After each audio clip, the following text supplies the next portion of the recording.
So this is our project for today, or the next couple days. This is my mother's 1967 Corvette. Last time I was here, she lives in Pennsylvania by the way, we drove it and it ran pretty poorly. I'm assuming the carburetor's jets are screwed up and have junk in them. This had the same coating in the fuel tank as my Porsche, so I'm assuming the coating's coming off and clogging the jets. I was going to try to seal this tank, but new ones are readily available, and this one's been repaired once, so I didn't really see the need to do that. So in this box over here, we'll open it up and make sure we have the right parts. It says 63 to 67 fuel tank.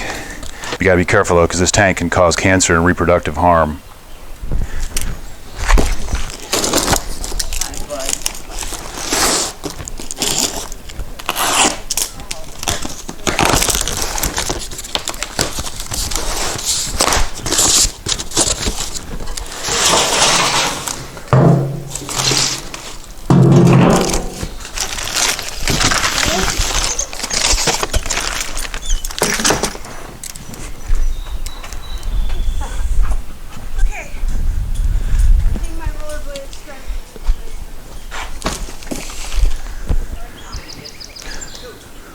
So we have a fuel tank, gasket for the cap, sending unit ring, some straps, and another box. I'm not sure what all she ordered.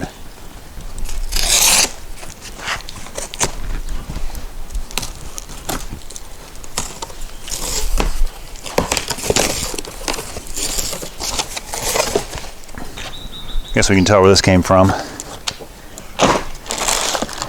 Looks like the boot. Wow, overflow neck, overflow tube, I think is what that is. And I would imagine there's a sending unit in here. So we should have everything we need.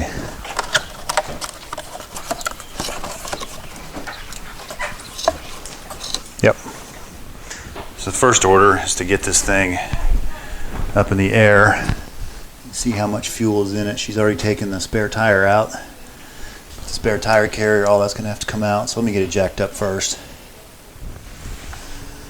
I didn't bring a light with me, so this might be a little difficult, but I need to get the spare tire carrier out. And it looks like there are 4 bolts. Those 4 bolts, they have a 1/2 inch head. And then back here at the back where the catch is that holds the lid in, those are 9/16.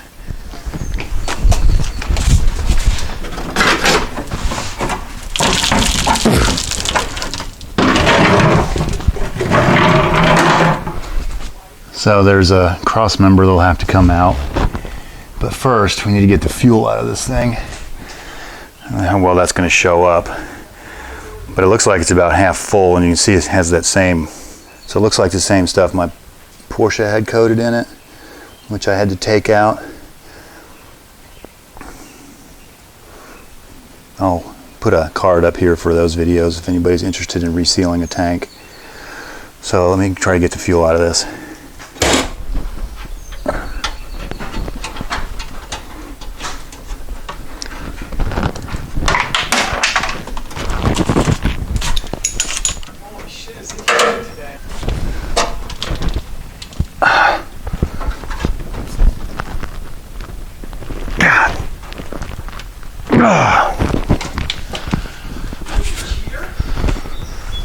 Pair of pliers or something to twist it.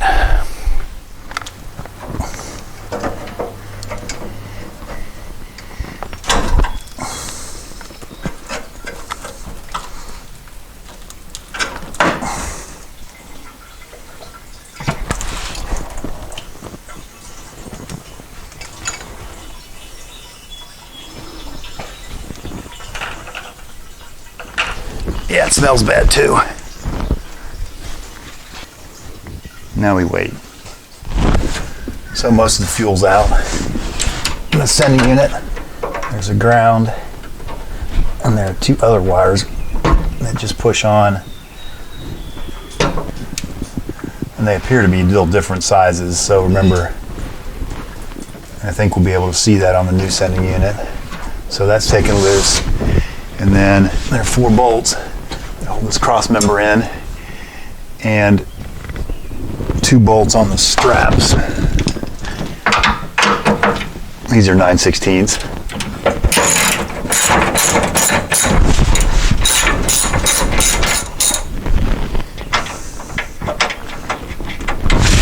All right, the straps are loose.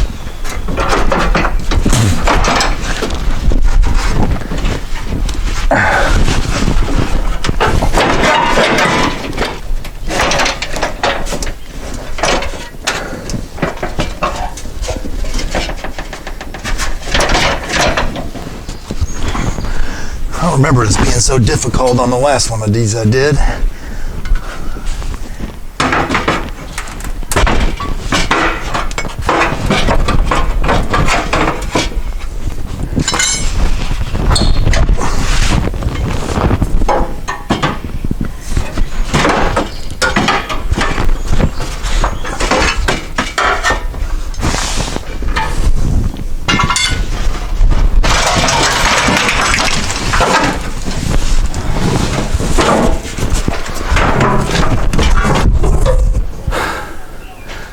So there it is. Now we'll work on getting the new one prepped to go in, and it's about 900 degrees out here too.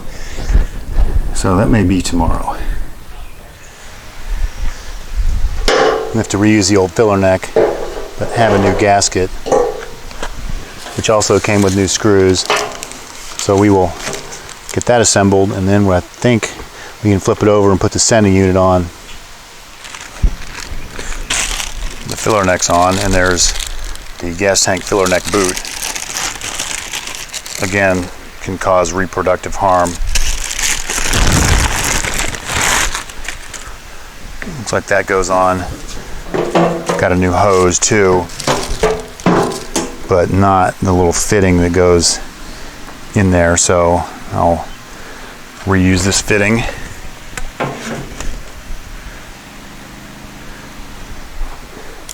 Looks like it just pops in there.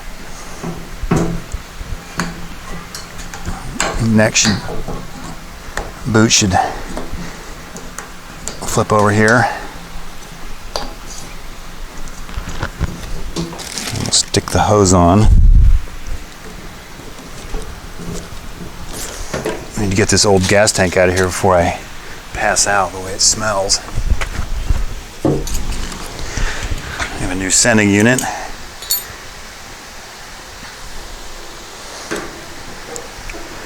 Somehow we got to figure out how to fish in this hole. And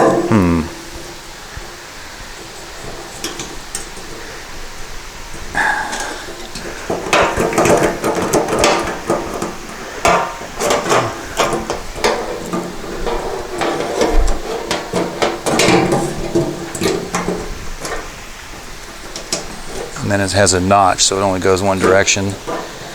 And the O-ring, and based on my experience, if you ever try to reuse this O-ring, it has a notch where it only goes in a certain spot too. I have never had any luck reusing that. Every one of them's leaked, and trying to do this upside down in the car sucks. I'm gonna put a little bit of oil on that.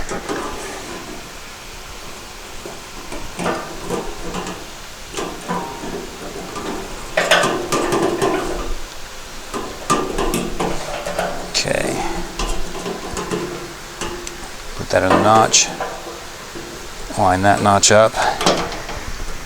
She has 2 notches, one's for the ground and one just locates it. Put the ring on.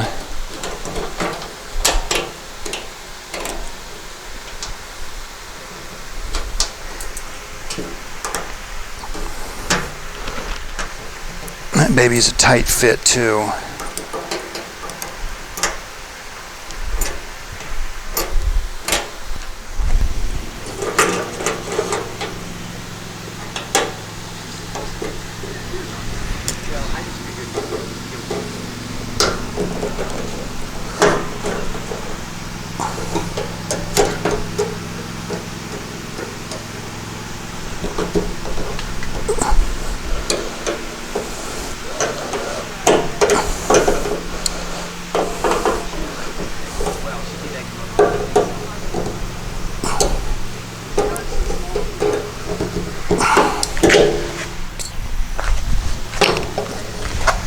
working here with what tools I have available, so it's kind of started.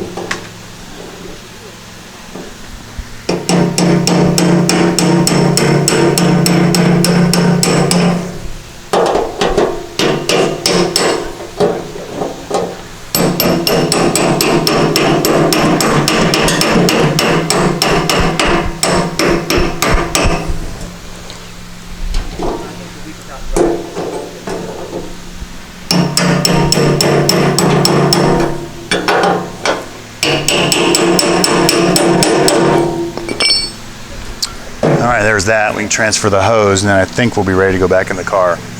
So it's the next day. I have the rubber strap protectors kind of glued down to the tank to keep them on there. The overflow in the tube. I have new straps, so I might as well use them. The old ones could probably be used. Just kind of mimic the assembly on that.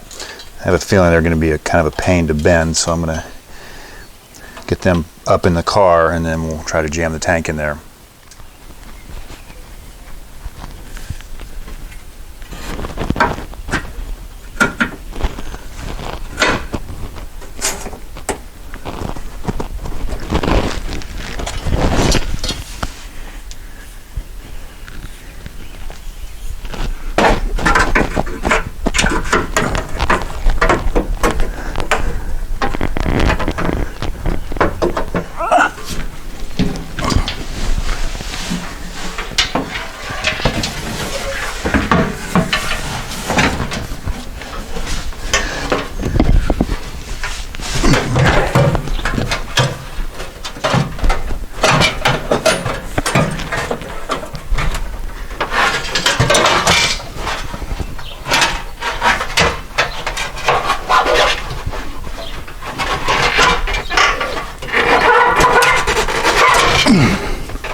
For those of you trying this at home, I would recommend getting the contour of the strap bent as closely as possible to the tank, because if it's not, you're not going to be able to get that bolt down far enough through the cross member to pull it through.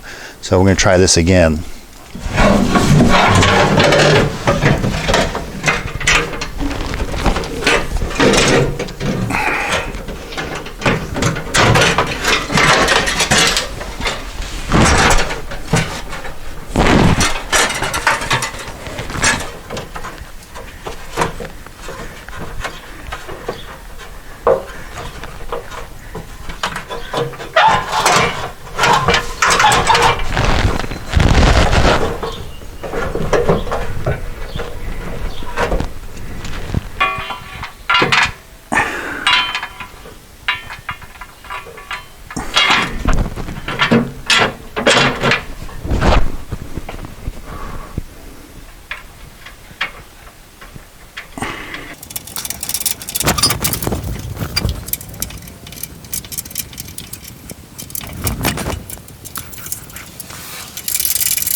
So I finally got one side started. Pretty much had to twist till I get a thread or two, and then got a nut started on it. I don't know why they couldn't make these bolts just a half an inch longer.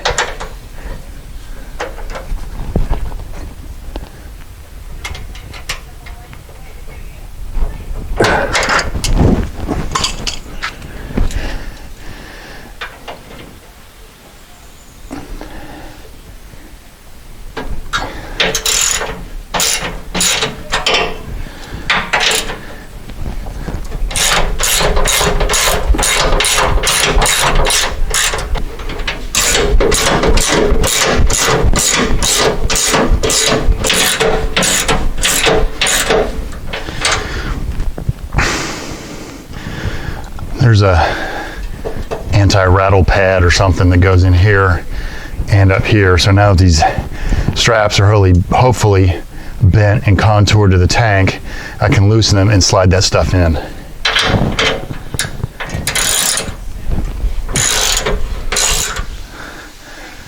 So the tank's in, finally. Sending unit, there's a ground connection. It slides on to this tab.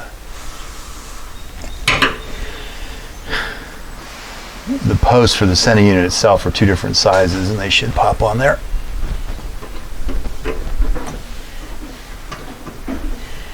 Like so. Or not. That does not act like it wants to stay on there. So we'll squeeze this terminal together a little bit.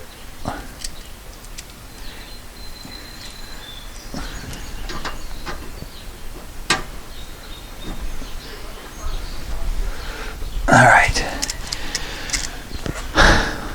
Before I hook the fuel hose up, I'm going to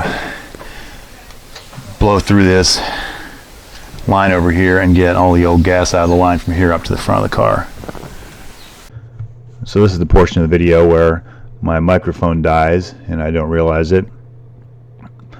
We went and got a couple gallons of ethanol-free gas because I want to start off on a good foot with this thing, and now struggle with this safety gas can that the government mandates now to try to pour it through the like B52 size fueler cap on this car. You can actually fit your hand down through there. So I want to get it filled up enough where we can look in the tank and see that the sending unit is actually covered up, and we'll go under the car after this and check for leaks, because this is something you don't want to do. You don't want to have to pull that sending unit back out upside down or try to get fuel to stop pouring out. But everything looks good here so far, so now we can move on and put the spare tire carrier back in. I did remove the lid. I didn't show you earlier. It was getting in the way. So the lid's actually out of the car at this point. I didn't show that earlier. But there are 4 half-inch head bolts that hold this in. And then in the back, the portion that latches it, they're 9/16. And the lid is fiberglass with some steel reinforcements that actually holds the tire up. So we're back on the ground. Spare tire, carrier, all that's still in there. Just a couple hints and tips. I did the same operation on my dad's Corvette, but I didn't have to replace the tank. I just sealed it, and I had to cut the exhaust off. This car originally had straight through exhaust. You can see the awesome repair jobs done to fill those panels in. Now it has a side exhaust, so that made it a little easier.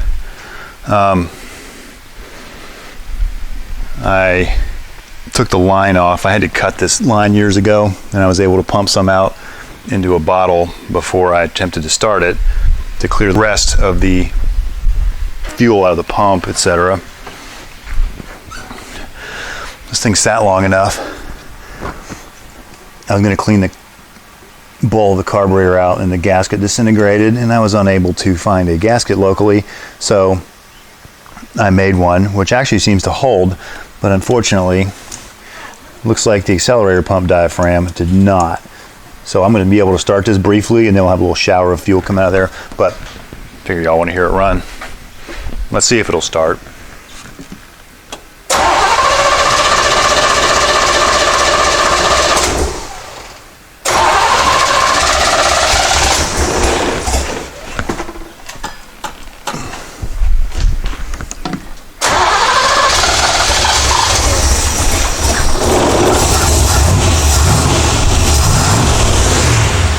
So it runs, but fuel pours out, so we're gonna have to address that next. Thanks for watching.